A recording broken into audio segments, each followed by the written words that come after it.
তার অনেক সম্পদ ছিল না, কিন্তু যা ছিল সেটা অকাতরে তিনি দান করতেন।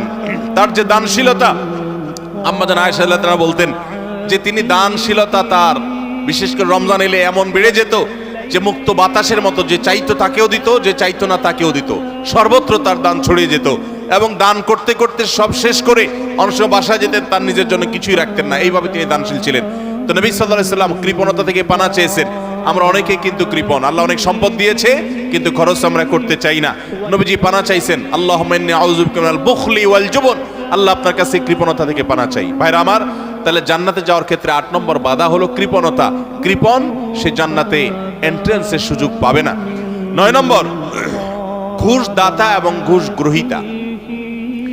যে ঘুষ দেয় সে যদি একান্ত নিরুপায় হয়ে দেয় এমন কাজ, যে কাজ না হলে তার জীবন বাঁচে না, অনেক জটিল প্রয়োজন, এরকম প্রয়োজনে সে যদি ঘুষ দিতে বাধ্য হয়, ঘুষ দেওয়া ছাড়া তার কোনো উপায় না থাকে, তাহলে ওই ব্যক্তিকে মাজুর হিসেবে আল্লাহ তাআলা মাফ করবেন আশা করা যায়।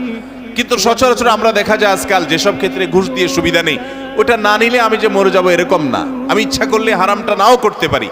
আবার অনেক ক্ষেত্রে আমার বৈধ জিনিসটাকেই আমি অবৈধভাবে পাওয়ার জন্য আমি ঘুষ দিচ্ছি।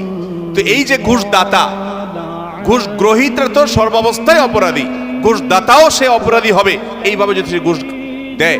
আপনি একটা জায়গায় কাজে যাবেন, সিরিয়াল দিয়া, সবাই সিরিয়ালে দাঁড়াইছে, আপনিও সিরিয়ালে দাঁড়াবেন, এটাই হলো নিয়ম। সবাই সিরিয়ালে দাঁড়াইছে, আপনি সিরিয়ালে দাঁড়াইতে চাচ্ছেন না, সেজন্য কি করলেন? ঘুষ দিলেন। ঘুষ দিয়া সবার আগে কাজটা করে নিয়ে আসলেন। এই যে ঘুষ দিল, এই ঘুষ দেওয়াটা সে, এটা কি সে বাধ্য হয়ে দিয়েছে? বরং এখানে যে ঘুষ খাইছে তাকে সে বাধ্য করছে। আমাদের দেশে আমরা সরাসরি শুধু ঘুষখোরদের দোষ দেই, ঘুষখোরদের তো দোষ আছেই শতভাগ।